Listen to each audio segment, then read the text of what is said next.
हम लोग जानते हैं कि फ्लावरिंग प्लांट्स में सीड होता है, जैसे जिम्नोस्पर्म है, एंजियोस्पर्म है, उनमें सीड होता है। लेकिन जिम्नोस्पर्म के पहले वाले जो ग्रुप हैं पौधों के, जैसे थैलोफाइट्स, ब्रायोफाइट्स, टेरिडोफाइट्स, ये तीन जो ग्रुप हैं पौधों के, उनमें फ्लावर नहीं होते। जब फ्लावर नहीं होगा तो सीड भी नहीं होगा। लेकिन अब बात यह है कि जो टेरिडोफाइट के बाद नेक्स्ट स्टेप आता है, नेक्स्ट ग्रुप जो पौधों का आता है प्लांट्स का, उनको कहते हैं जिम्नोस्पर्म, और उससे भी एडवांस है एंजियोस्पर्म ग्रुप। उससे एडवांस कोई ग्रुप पौधे का नहीं होता जिनमें सीड्स होते हैं। अब देखना यह है कि आखिर जिम्नोस्पर्म और एंजियोस्पर्म में सीड बनते हैं, तो ये बनते हैं इसके पहले वाले जो ग्रुप हैं टेरिडोफाइटा के, जिनमें फ्लावर नहीं होते और सीड नहीं होते, उस टेरिडोफाइटा में कुछ चेंजेस दिखलाई पड़ते हैं, कुछ एडवांसमेंट दिखलाई पड़ते हैं, जिनके कंप्लीट एडवांसमेंट का फॉर्म मिलता है जिम्नोस्पर्मिक ग्रुप के पौधों में, और जहां सीड का फॉर्मेशन शुरू हो जाता है। तो ये जो टेरिडोफाइटा ग्रुप है पौधों का, उसमें खास करके जो सिलेजिनेला प्लांट है, सिलेजिनेला, उस सिलेजिनेला प्लांट में कुछ कैरेक्टर्स इस प्रकार के मिलते हैं कि वहाँ स्पोर्स का डिफरेंशिएशन हो जाता है।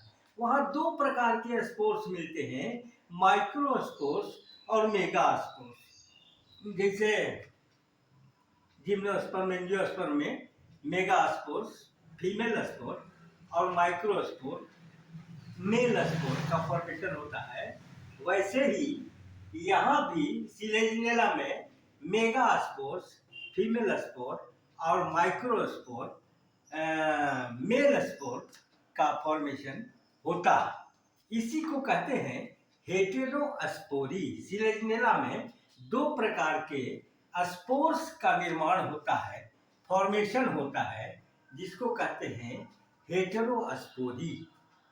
हेटेरोस्पोरी हम लोग देखते हैं कि सिलेजिनेला में जो सेक्स और क्योंकि फ्लावर तो होता नहीं, ये क्रिप्टोगेमिक ग्रुप का प्लांट है जिसमें फ्लावर तो होने की बात नहीं है, लेकिन तब बात है कि स्पोर्स का डिफरेंट टाइप्स, बोथ टाइप्स कहा जाए, मेल एंड फीमेल स्पोर्स का फॉर्मेशन यहाँ चालू हो जाता है, जिसको कहते हैं heterospory. Occurrence of heterospory in Selaginella plant is called heterospore, formation of two types of spores. So यहाँ रिप्रोडक्टिव ऑर्गन, फ्लावर तो होता नहीं, यहाँ होता है रिप्रोडक्टिव ऑर्गन, उसको कहते हैं एस्ट्रोबाइलस। ये एस्ट्रोबाइलस, एस्ट्रोबाइलस, इस एस्ट्रोबाइलस में हम लोग पाते हैं कि यहाँ कुछ स्पीसीज हैं, कुछ जातियां हैं सिलेजिनेला प्लांट के, जिनमें एक ही एस्ट्रोबाइलस सेक्स ऑर्गन में, जिसको एस्ट्रोबाइलस कहते हैं, इसमें मेल और फीमेल दोनों प्रकार के स्पोर्स का फॉर्मेशन होता है। कुछ स्पीसीज हैं सिलेजिनेला के, जिनमें एक प्लांट पर वो मेगा स्पोर का निर्माण होगा और दूसरे प्लांट पर माइक्रोस्पोर का निर्माण होगा। इस प्रक्रिया को डायोसियस स्पीसीज कहते हैं, और जिस एक ही प्लांट में माइक्रोस्पोर और मेगास्पोर दोनों ही का फॉर्मेशन सिंगल सेक्स ऑर्गन, जिसको हम लोग कहते हैं एस्ट्रोबाइलस, इसमें अगर दोनों प्रकार के स्पोर्स बनते हैं तो इस प्रकार के स्पीसीज को कहते हैं मोनोसियस स्पीसीज। अब यहाँ हम लोग मोनोसियस स्पीसीज को देखेंगे कि वहाँ कैसे मेगास्पोर और माइक्रोस्पोर का फॉर्मेशन होता है। यहाँ हम लोग देखते हैं कि नीचे की ओर बड़े बड़े, एक साइड में ये जो टोटल स्ट्रक्चर है एस्ट्रोबाइलस, या इसको कोन भी कहते हैं, CONE, कोन, इस सेक्स ऑर्गन को कोन है। तो इस कोन में हम देखे हैं कि कुछ पत्तियां जो है होती हैं, एक एक्सिस होता है, एक्सिस के बीच में किनारे से लगे होते हैं, ये रोज में इनका अरेंजमेंट होता है। इनको कहते हैं मेगा स्पोरोफिल और माइक्रोस्पोरोफिल। माइक्रोस्पोरोफिल मेगा स्पोरोफिल में एक लीग्यूल होता है, और वैसे ये पत्तियां हरी होती है देखने में, जो उत्पन्न होती हैं रिप्रोडक्टिव ब्रांचेस पर।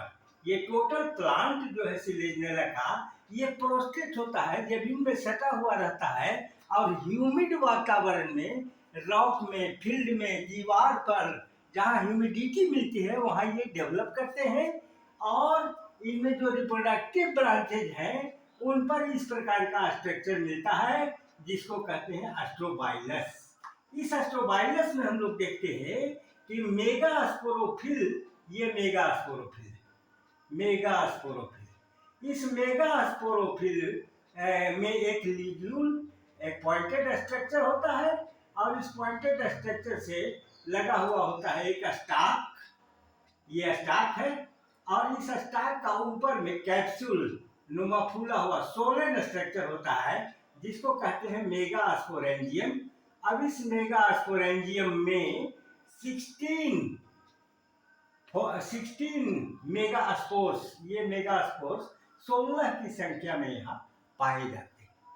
उसके बाद कुछ स्पोरोफिल्स या पत्तियां होती हैं जिनके एक्सिस में ये लीग्यूल यहाँ भी होता है, और एक स्टाक होता है, और स्टाक से ऊपर की ओर लगे हुए होते हैं गोलाकार स्पोरेंजियम। इनको कहते हैं माइक्रो स्पोरेंजियम। यहाँ देखिए डिनोट किया हुआ है, माइक्रो स्पोरोफिल होते हैं। माइक्रो स्पोरोफिल के एक्सिस में लीग्यूल होता है, उसके बगल में ये माइक्रो स्पोरेंजियम होते हैं, जिसमें ढेर सारे माइक्रोस्पोर्स का निर्माण होता है। दो प्रकार के स्पोर्स बन रहे हैं, हेटेरोस्पोरी यहाँ पर हम लोग को देखने में मिल रहा है।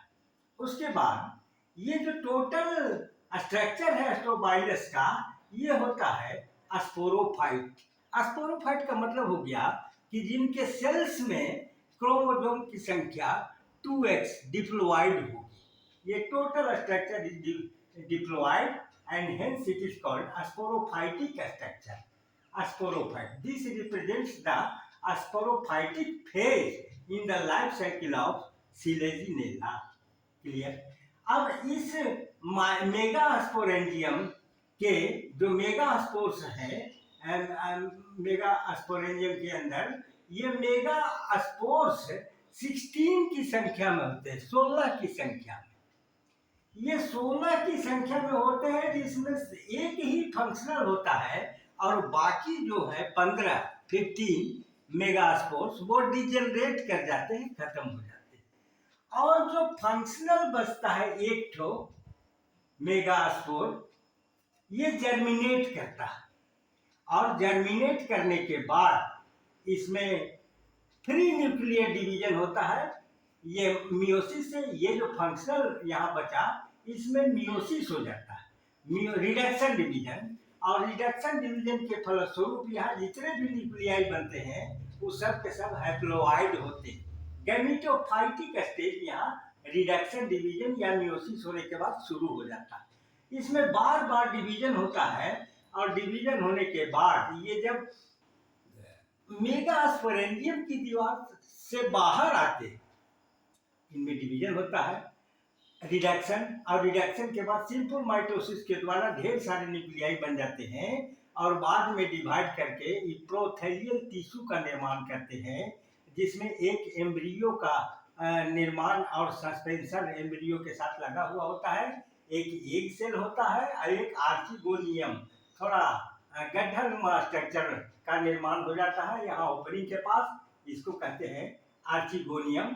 ये नेक होता है आर्चिगोनियम का, और नेक कैनाल सेल होता है, नीचे वेंटर होता है, ये गोल वाला पोजीशन, जिसमें एक सिंगल एग रहता है जो हैप्लोइड होता है। इसलिए हैप्लोइड होता है कि मेगा स्पोर मदर सेल में मियोसिस हो चुका है, यहाँ मियोसिस हो जाती है, इसलिए नंबर ऑफ क्रोमोसोम हैप्लोइड हो जाता है। क्लियर? अब इस हैप्लोइड स्ट्रक्चर के बाद फीमेल प्रोथैलस या फीमेल गैमेटोफाइट का स्ट्रक्चर कंप्लीट हो जाता है। उसके बाद आता है माइक्रोस्पोरोफिल। ये माइक्रोस्पोरोफिल ये मेल सेक्स का रिप्रेजेंटेशन करता है। अब इस माइक्रोस्पोरोफिल के एक्सिस में ये लगे हुए होते हैं कैप्सूल, स्टार्क्ड कैप्सूल, जिसके अंदर ढेर सारे ये माइक्रो स्पोरेंजियम के अंदर माइक्रोस्पोर्स होते हैं। ये माइक्रोस्पोर्स जितने भी होते हैं 16 की संख्या में रहते हैं, 16। और ये सब के सब मियोसिस से डिवाइड, रिडक्शन डिवीजन बार बार होकर के ढेर सारे न्यूक्लियाई का निर्माण करते हैं। उसमें से एक अब हैप्लोइड हो गया। यहाँ पर ये माइक्रोस्पोर्स जो है, ये माइक्रोस्पोर्स ये हैप्लोइड हो जाते हैं। और हैप्लोइड माइक्रोस्पोर्स जब माइक्रोस्पोरेंजियम्स की दीवार बस्ट होने के बाद बाहर निकलते हैं तो ये थिक वॉल्ड एक जायंट अविंटाइन से घिरे रहते हैं। इनका न्यूक्लियस डिवाइड कर जाता है सिम्पोमाइटोसिस से। इसके बाद प्रोथेलियल सेल हैप्लोइड और एंड्रोगोनियल या एंथेरिडियल इनिशियल एक सेल बनता है जिसका न्यूक्लियस भी हैप्लोइड होगा। अब इस हैप्लोइड न्यूक्लियस से ढेर सारे बीच में बन जाते हैं प्राइमरी एंड्रोगोनियल सेल, और ये किनारे से रहते हैं जैकेट सेल्स। और ये प्रोथेलियल सेल जो है ये बार बार डिवाइड करके और प्रोथैलस, मेल प्रोथैलस का निर्माण करता है, मेल प्रोथैलस। और मेल प्रोथैलस में ये जो माइक्रोस्पोर्स एंड्रोगोनियल सेल्स हैं ये बाद में डिवाइड करते हैं और सिम्पोमाइटोसिस से, और डिवाइड करके ढेर सारे 254 तक 254 की संख्या, 216 से 254 की संख्या में ये न्यूक्लियाई का निर्माण करते हैं फ्री न्यूक्लियर डिवीजन से।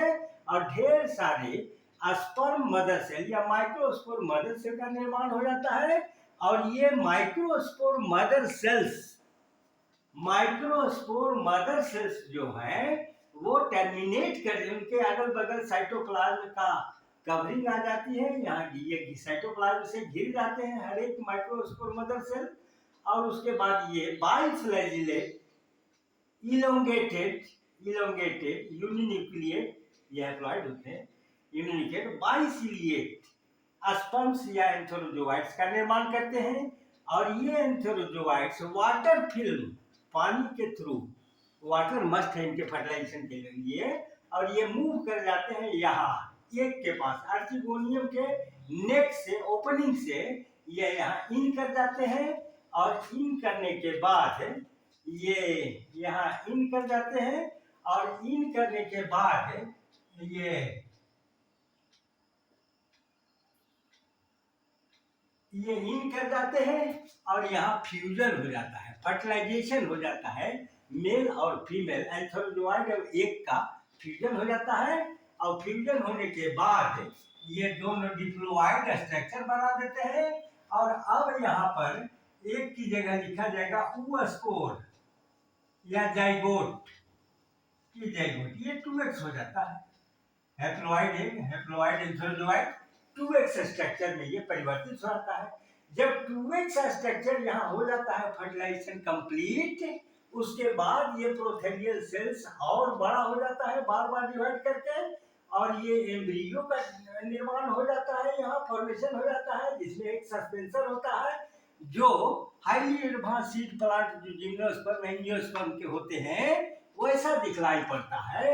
और जो ओपनिंग होती है आर्चिगोनियम के पास वो ये कोटिलीडन्स का रिप्रेजेंटेशन करते हैं। 2 कोटिलीडन्स इनको माना जाता है कि यहीं से कोटिलीडन का ओरिजिन हुआ और यहीं से सीड की उत्पत्ति हुई, जो बाद में हाईली एडवांस फॉर्म जिम्नोस्पर्म और एंजियोस्पर्म में क्या होता है कि सीड कोट होता है, यहाँ भी कोट है, उसमें एक एम्ब्रियो होता है। प्रोथेलियल सेल्स जो है ये एंडोस्पर्म का रिप्रेजेंटेशन करते हैं, जो इस एम्ब्रियो को डेवलप करने में फूड सप्लाई करते हैं।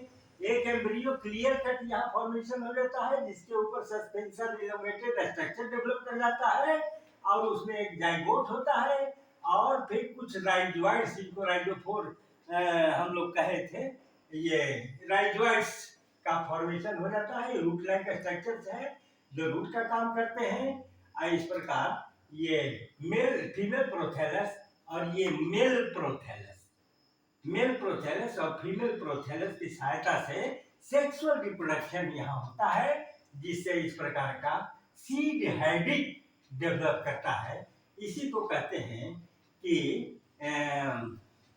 Heterospory and seed habit in Selaginella.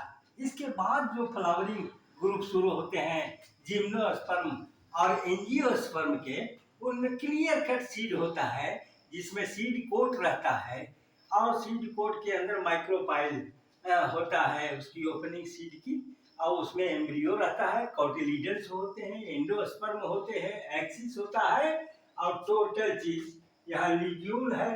Ligule structure को कहते हैं। ये कॉटिलीडन्स का रिप्रेजेंटेशन करते हैं। आर्चिगोनियम खत्म हो जाता है जब यहाँ फर्टिलाइजेशन होता है। तो इस प्रकार हेटेरोस्पोरी एंड सीड हैबिट की उत्पत्ति होती है इस सिलेजिनेला प्लांट में, और यही फिर आगे एडवांस फॉर्म में जिम्नोस्पर्म एंजियोस्पर्म में सीड का फॉर्म ले लेता है। Thank you.